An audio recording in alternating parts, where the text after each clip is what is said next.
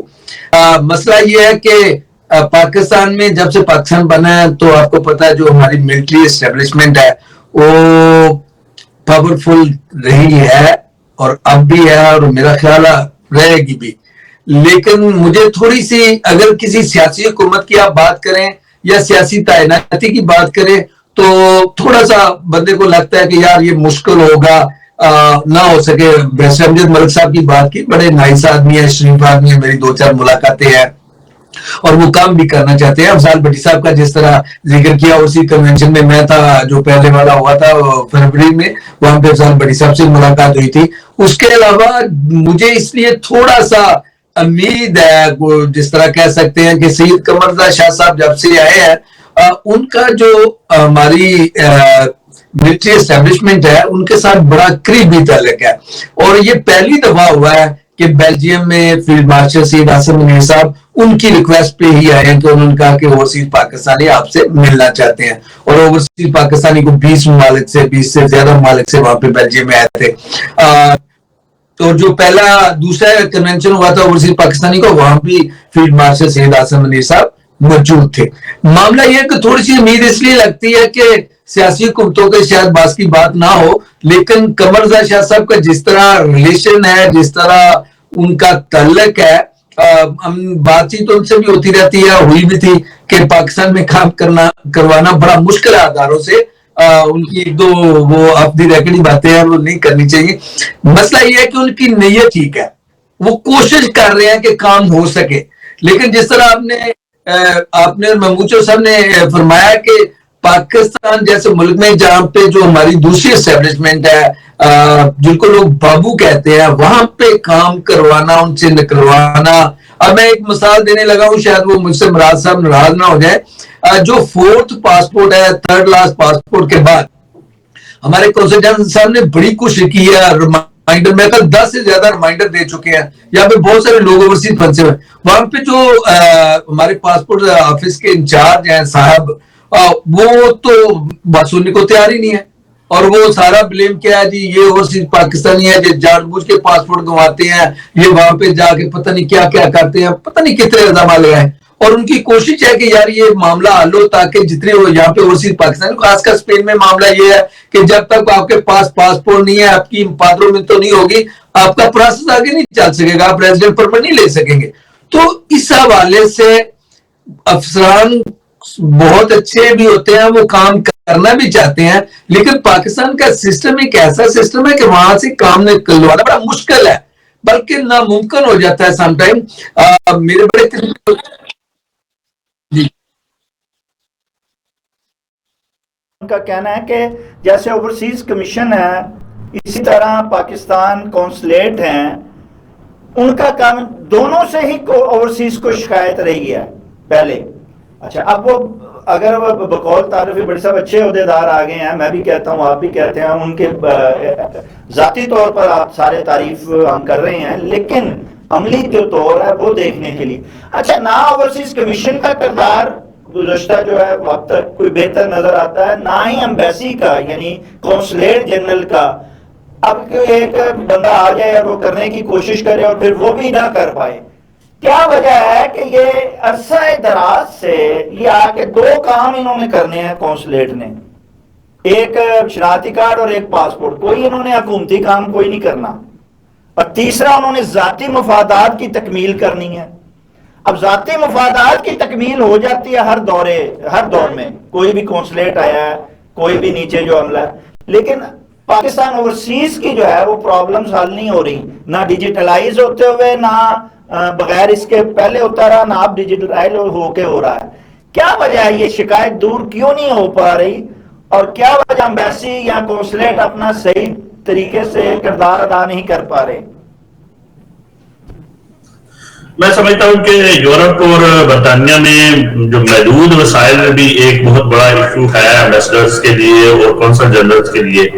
Immigration کے دنوں میں ہم نے دیکھا ہے کہ ان کا ایک بہت اچھا رول رہا ہے, وہ ہنگامی بنیادوں پر انہوں نے 10,000 لوگوں کو بھی پاسپورٹ ایشو کیا تاکہ ہماری کمیونٹی جو ہے اس سے فائدہ اٹھا سکے, اور جب کبھی ایسی ضرورت پڑتی ہے تو وہ اپنا ذاتی اثر و رسوخ یا ذاتی سمجھے کہ محنت استعمال کرتے ہیں. آپ اٹلی کی مثال لے سکتے ہیں, آپ اسپین کی مثال لے سکتے ہیں, یوکے کی مثال لے سکتے ہیں. لیکن پرابلم یہ ہے کہ جب حکومت ایسے اقدامات کرے گی کہ نادرا آفیسز ہی ختم کر دے گی دنیا بھر میں, یہ کہہ کر کے اب جناب آن لائن سب کچھ ہو سکتا ہے, اب ان کی ضرورت نہیں رہی, اور اب ان کے پاس عملہ بھی موجود نہیں ہے, اور جو نادرا کی ویب سائٹ ہے اس پر تو مطلب ایک اچھا بڑا ٹیکنیکل پڑھا لکھا بندہ جس کو جی پی ای جی اور سارا پی ڈی ایف اور ان ساری فائلوں کا پتا ہے, اس کا بھی آخر پہ جا کے بلاک ہو جاتا ہے. کبھی کہتے ہیں یہ تصویر ٹھیک نہیں ہے, کبھی کہتے ہیں یہاں پہ آپ کے وہ جو ہے وہ فیس کا جمع کروانے کا آپشن غلط ہو جاتا ہے, تو ان کو دوبارہ ایمبیسی سے رابطہ کرنا پڑتا ہے. اب امبیسڈر آگے سے کیا کرے, مطلب اس کے پاس اگر آفس ہی بند ہو چکا ہوا ہے اور حکومت نے کر دیا ہوا ہے. ہم نے بار بار اس چیز کو ہائی لائٹ کرنے کی کوشش کی جب اپنے مطالبات بھیجے, چاہے وہ کسی کو بھیجے چاہے وہ پی ایف کو بھیجے, کہ آپ اس طرح نہ کریں. ہماری جو میجورٹی ہے پاکستانیوں کی, وہ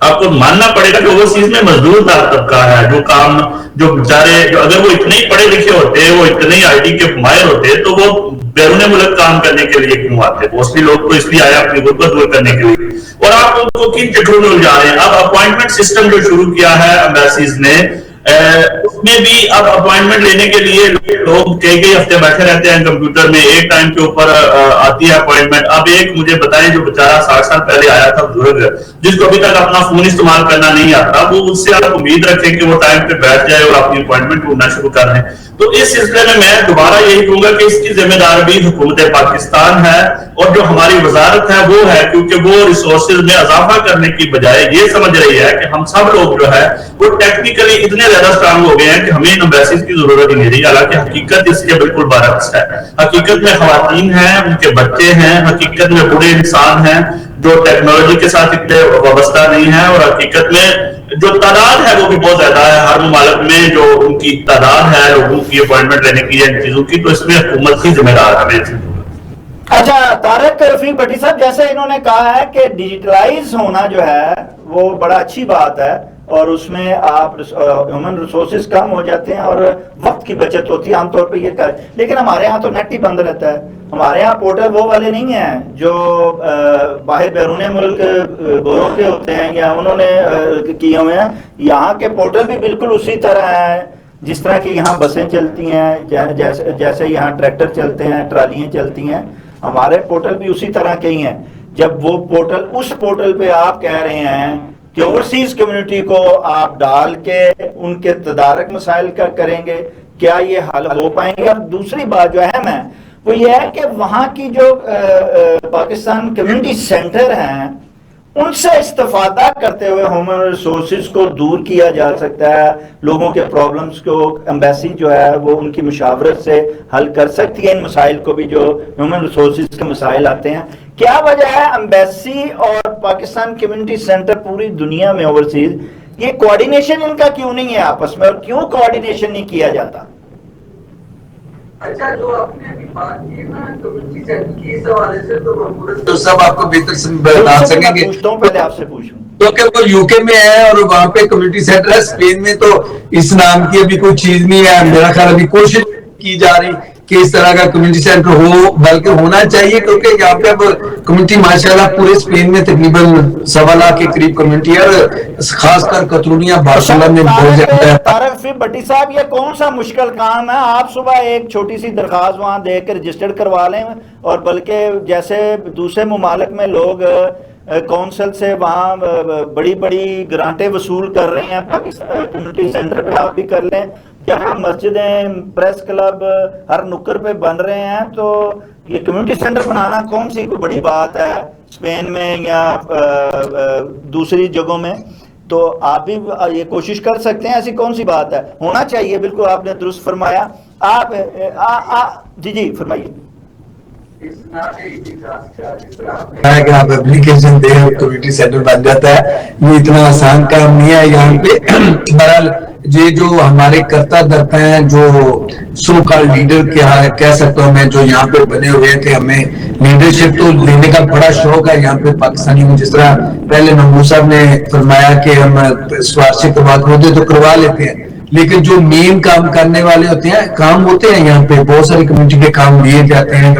لیکن کچھ کام ہوتے ہیں جہاں پہ کمیونٹی زیادہ انوالو ہوتی ہے. مسئلہ پھر آ جا کے چودراہٹ کا آ جاتا ہے. ہم پاکستانیوں کی, اوورسیز پاکستانیوں کی یہ کمزوری ہے کہ ہر بندہ چاہتا ہے کہ سب سے پہلے میرا نام لیا جائے, سب سے پہلے مجھے چیئر میں ملے, اور سب سے پہلے جب تک میرا نام نہیں لیا گیا تو اس مین کہ میں اگر وہاں پہ موجود نہیں ہوں یا مجھے نہیں بلایا گیا یا میرا وہاں پہ مطلب وہاں پہ وہ چیزیں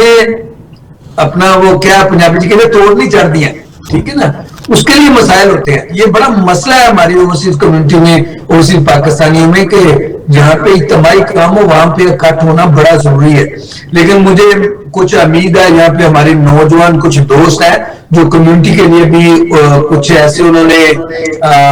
پروجیکٹس ہیں جو انہوں نے پائپ لائن میں ہے, میری ڈسکشن ہوئی ان کے ساتھ, اور وہ بڑے اچھے ہیں کمیونٹی کے لیے. جب وہ میچور ہو جائیں گے, میں چاہتا ہوں کہ اس کا ذکر بعد میں کیا جائے جب وہ میچور ہو جائیں گے, کیونکہ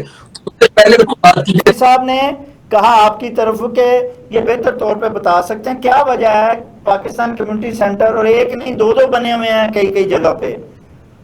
یعنی ایک سے بات نہیں بنی دوسرا بنا دیا گیا. تو میں بلکہ پریس کلب کا بھی, آپ صدر ہیں ایک پریس کلب کے اور بڑے پرانے, آپ اس حوالے سے پریس کلب ہے اور مستند ہے, تو آپ سے اس حوالے سے بھی پوچھیں گے بطور صحافی ہوتے ہوئے. لیکن اس سے پہلے کیا وجہ ہے کہ پاکستان کمیونٹی سینٹر اور کونسلیٹ آپس میں مشاورت کیوں نہیں ہے ان کی, اور کیوں آپس میں یہ لنک کر کے کمیونٹی کی بہتر طور پہ خدمت کر سکتے ہیں تو کیوں نہیں کر پا رہے؟ بہت اچھا آئیڈیا آپ نے دیا ہے, اور مختلف امبیسیز جو ہے اس طریقہ کار کو اپنا رہی ہیں. دنیا میں دیگر جو امبیسیز ہیں مختلف ممالک کی وہ اس طرح کر رہی ہیں, جہاں پہ بھی مسائل آتے ہیں ہیومن ریسورسز کے لوگ مدد لیتے ہیں, جو آرگنائزیشنز ہوتی ہیں ان سے. مسئلہ صرف یہ بنتا ہے کہ ہمارے جو امبیسیڈرز اور جو کونسل جنرل ہے وہ اس بات سے ڈرتے ہیں کہ وہ بعد میں فیورٹزم کا ان کے اوپر ایک الزام لگ جاتا ہے, کرپشن کا الزام بھی لگ جاتا ہے. مختلف آرگنائزیشن جو ہے وہ پیسہ کمانا شروع کر دیتی ہیں, فیس رکھ دیتی ہیں, رضا کرانا نہیں کرتی. جو بندے ان کے پاس آتے ہیں ان کو کہتے ہیں جی ہمیں اتنے پیسے دے, تو آخر میں امبیسڈر جو ہے وہ بدنام ہوتا ہے کہ جناب آپ سے تو اپوائنٹمنٹ ملی نہیں, میں فلاں سینٹر میں گیا تھا, فلاں آرگنائزیشن نے مجھ سے 50 یورو لیے اور اپوائنٹمنٹ لے لی. اس کا مطلب آپ دونوں ملے ہوئے ہیں, آپ نے آپس میں جناب طے کیا ہوا ہے کہ فلاں آرگنائزیشن کو فائدہ پہنچانا ہے. تو اس لیے ہمیشہ ہی جو پاکستان کی ایمبیسیز اور کونسل جنرل ہیں وہ بہت زیادہ محتاط رہتے ہیں کہ اس قسم کا الزام ہمارے اوپر کم از کم کرپشن کا تو نہ آئے, کیونکہ یہ ہے کہ یہ ہماری سروس کا مسئلہ بن جائے گا. لیکن آپ کی تجویز بہت زبردست ہے. اس میں ضرورت اوورسیز کو ہے کہ وہ ایسی آرگنائزیشنز بنائیں جن پر اس قسم کا کوئی الزام نہ آ سکے کہ یہ لوگ کرپشن کرتے ہیں یا وہ خالصتاً رضا کرانہ طور پر ہوں. بدقسمتی سے ایسا ہونا آپ بھی جانتے ہیں ہمارے مزاج کو بہتر طریقے سے, اس میں کوئی دو رائے نہیں ہے کہ ہم تو خالی ایک امبیسڈر کے ساتھ فوٹو کھنچوا لیں تو نیکسٹ ڈے ہم لکھ دیتے ہیں کہ بڑے اہم امور پر بات ہوئی, اور لوگوں کو یہ تاثر دینے کی کوشش کرتے ہیں کہ میری بات بڑی چلتی ہے. اگر اس طرح کی کسی آرگنائزیشن سے باقاعدہ معاہدہ کر لے امبیسڈر, تو پھر اس امبیسڈر کا کیا حال کریں گے ہم, یہ آپ خود ہی اندازہ لگا لیں. تو میں سمجھتا ہوں بٹی صاحب, جہاں ہم دوسروں کی بات کر رہے ہیں اور دوسرے مسائل لے کے آ رہے ہیں اس میں اوورسیز کے, وہاں ایک اور مسئلہ بھی جو ہے وہ یہ ہے کہ ہم اوورسیز میں رہتے ہوئے ہم جو ہیں پازیٹیو کی بجائے نیگیٹو سوچ کے حامل زیادہ ہوتے جا رہے ہیں. اس میں ہم مسجدیں تو بہت بنا رہے ہیں, پریس کلب بھی بہت زیادہ بنا رہے ہیں, لیکن کمیونٹی کے لیے کوئی فعال کردار ادا نہیں کر پا رہے ہیں دونوں ہی طرح کے. اس کی کیا وجہ ہے؟ اصل میں ہم پاکستان سے جو مٹی ہے ہماری وہ اپنا کام دکھاتی ہے. میں سمجھتا ہوں کہ یو کے میں تو شاید یہ چیزیں اب بہت زیادہ مختلف ہوں گی, وہاں پہ تیسری چوتھی نسل ہے پاکستان کی, اور یورپ کے مختلف ممالک میں بھی شاید یہ پہلی یا دوسری نسل ہے. اسپین میں سمجھتا ہوں کہ ابھی آنے والے وقت میں جب ہم سے بعد والے لوگ ہوں گے, جو ہماری اولاد ہے, جو ہمارے بچے بچیاں یہاں پہ پڑھ رہے ہیں, جب وہ تھوڑا سا گروتھ کریں گے تو یہ حالات بدل جائیں گے. کیونکہ ان لوگوں نے اس معاشرے سے, دیکھیں میں ابھی پھر بات آ جائے گی کہ شاید لوگ کہتے ہیں گڈ بک اور والی بات آ جاتی ہے کہ آپ اس کی گڈ بک میں, میں نے بھی چند دن پہلے ابھی 2-3 دن پہلے یہاں پہ وہ ایک پیر آئے تھے پاکستان سے, اور وہاں پہ مراد صاحب نے وہ سیرت النبی کانفرنس پہ بات کرتے ہوئے کہا کہ ہم مسلمان تو ہے, ہمارے پاس ہر چیز کا نالج بھی موجود ہے, لیکن عمل نہیں ہوتا. مسئلہ یہ ہے کہ ہم عمل میں بہت پیچھے ہیں. ہم ایک دوسرے کی لیگ پولنگ بھی کرتے ہیں, بیک بائٹنگ بھی کرتے ہیں اچھے کام کے لیے. جب تک میں اس میں شامل نہیں ہوں, سپوز کرے تو میں کہوں گا نہیں یہ ایسے, یہ اکیلے کیسے کر سکتے ہیں, ان سے ہو ہی نہیں سکتا, یا اس میں وہ خامی رہ جائے گی. جہاں پہ میں ہوں وہ غلط بھی ہوگا تو میں کہوں گا نہیں یہ ٹھیک ہے, چلے کوشش تو کریں. وہاں پہ ہمارے ویوز بدل جاتے ہیں. معاملہ ہے کہ جب تک پازیٹیوٹی نہیں آئے گی ہماری سوچ میں, ہم مثبت نہیں سوچیں گے, ہم اپنے آپ سے دوسروں کو بہتر نہیں سمجھیں گے. میں سمجھتا ہوں اگر سپوز کرے میں میرے سے وہ بہتر کام کرا, اگر میں سمجھوں گا کہ یار یہ میرے سے بہتر کر سکتا ہے تو اس کو کرنے دیا جائے, تب تک یہ معاملات وہیں کے وہیں رہیں گے. شاہ صاحب دوسری بات یہ رہی کہ میں پہلے ایک بات کی ہے کمیونٹی کے حوالے سے, یہاں پہ بڑے بڑے اچھے کام بھی ہوئے ہیں. یا تدفین کمیٹیوں کے ایک سنگل پرسن نے ایک کمیٹی بنا کے وہاں پہ تدفین کے کام کیا ہے. یہاں پہ کچھ آرگنائزیشن تھی جنہوں نے تدفین کے حوالے سے پاکستان میں جو ڈیڈ باڈیز کی ترسیل کے حوالے سے ریٹس کو مینیمائز بھی کروایا ہے, بہت کم. یہاں پہ بہت سارے اور مسائل کا حل بھی ہوا ہے. یہاں پہ کرکٹ کے حوالے سے, کھیلوں کے حوالے سے کام ہوا ہے. یہاں پہ اور بڑے معاملات پہ بات صاحب کہہ رہے ہیں کہ بہت سے کام جو ہیں بہت اچھے کام بھی ہوئے ہیں اور اوورسیز نے ہی مل کے کیے ہیں, لیکن وہیں پہ اوورسیز نے مل کر جہاں بہت اچھے کام کیے ہیں وہاں بہت برے کام بھی کر رہے ہیں. وہ کیا کر رہے ہیں, وہ ایک دوسرے کے لیے, پاکستان کے تو مسائل ہیں ہی ہیں اپنی جگہ, اور اس پہ وہ ان کے مسائل حل ہونے چاہیے. اس میں اوورسیز کمیشن اور دیگر کمیٹیوں کے علاوہ جو عہدیدار ہیں ان کو اس میں ایکٹیو ہونا چاہیے, خود کو بااختیار بنانا چاہیے اور کام کرنا چاہیے. لیکن اس کے ساتھ ساتھ اوورسیز نے اپنے لیے مشکلات بیرون ملک خود بھی پیدا کر لی ہوئی ہیں. اچھا, اس میں سیاسی وابستگیوں کے حوالے سے ہر ایک پارٹی نے اپنے اپنے دفتر نہ صرف کھولے ہوئے ہیں بلکہ احتجاجی ریلیاں نکال رہے ہیں. پھر پریس کلب, صحافی بھی پیچھے نہیں رہے. کوئی صحافی ہیں, کوئی زیادہ تعداد نام نہاد صحافیوں کی ہے جنہوں نے 4 بندوں نے مل کے کلب بنا لیے ہوئے ہیں. پھر اسی طرح علماء کرام ہیں, ایک مسجد سے کسی مولوی کو, کسی نعت خان کو نکال دیا, انہیں اپنی مسجد بنا لی ہے. تو ہر حوالے سے جو ہیں ہم اپنے لیے اوورسیز خود مسائل پیدا کر رہے ہیں, جس کا آنے والے وقت میں ان کو ادراک ہو رہا ہے کہ ان کے لیے مشکلات بڑھتی جا رہی ہیں. کیا اوورسیز اس معاملے پہ سوچ رہا ہے کہ وہ کم سے کم اپنے مسائل بڑھانے میں جو ہے وہ خود کیا کردار ادا کر رہا ہے, اور اس کو اس مسائل کے تدارک میں خود کیا کردار ادا کرنا چاہیے؟ جی محمود اسکر چوہے صاحب. جی, جیسے طارق بھٹی صاحب کہہ رہے تھے کہ یہ ہماری ایک سماجی برائیوں میں ایک چیز شامل ہے کہ ہم ویسے تو ڈیموکریسی کی بات کرتے ہیں, لیکن ہمیں یہ نہیں پتا کہ ڈیموکریسی جو ہے وہ بیسیکلی صرف یہ نہیں ہوتا کہ ووٹ ہوتے ہیں. ڈیموکریسی کا مطلب یہ ہے کہ ایک پورے اصولوں و ضوابط کو ماننا پڑے گا. اگر آپ پریس کلب کی بات کر لیں, کسی مسجد کمیٹی کی بات کر لیں, کسی آرگنائزیشن سیاسی جماعت کی کسی شاخ کی بات کر لیں, تو اگر تو وہ ریپرزینٹ کر رہا ہے کہ اس کو لوگوں نے چنا ہے اور مختلف لوگوں کے یا مختلف صحافیوں نے اس کو پریزیڈنٹ چنا ہے, یا مختلف ایک مسجد آرگنائزیشن میں جو اس کے ممبرز ہیں مسجد کے اس نے چنا ہے, تو وہ تو یہ دعوے دار ہے کہ وہ کہلائے گا کہ میں جو ہے وہ اس کا صدر ہوں, یا میں جو ہے فلاں آرگنائزیشن کو چاہ رہا ہوں. اور وہ جب کسی پہ بات کرنے کے لیے جائے گا تو وہ بات سنی بھی جائے گی. ہماری بدقسمتی یہ ہے کہ ایک واقعہ ہے کسی یہاں پہ کسی ملک میں ایک مسجد کمیٹی میں ایک بندے کو صدر بنا دیا گیا, اور اس کے کچھ دنوں بعد کچھ اختلافات ہوئے تو انہوں نے کہا کہ اس کو صدر سے ہٹا دیتے ہیں, کوئی نیا صدر بناتے ہیں. تو اس نے کہا کہ نہیں یار ہوں انج نہ کرو, میں پاکستان فون کر کے دس رہا کہ میں صدر ہوں, تو اب اگر میں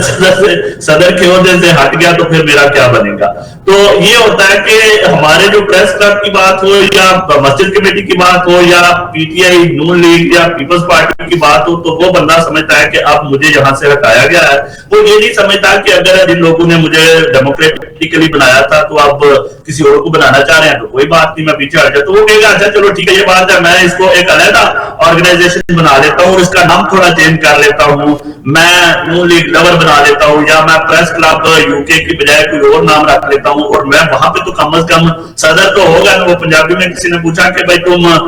کیا کرتے, اس نے کہا میں اسکول میں ہیڈ ماسٹر ہوں. تو اس نے کہا اسکول میں کتنے اور ٹیچر ہیں, اس نے کہا اور کوئی ٹیچر نہیں, میں اکیلا ہی ہوں. تو اس طرح کی بہت سی آرگنائزیشن بھی ہیں جہاں پہ لوگ خود ہی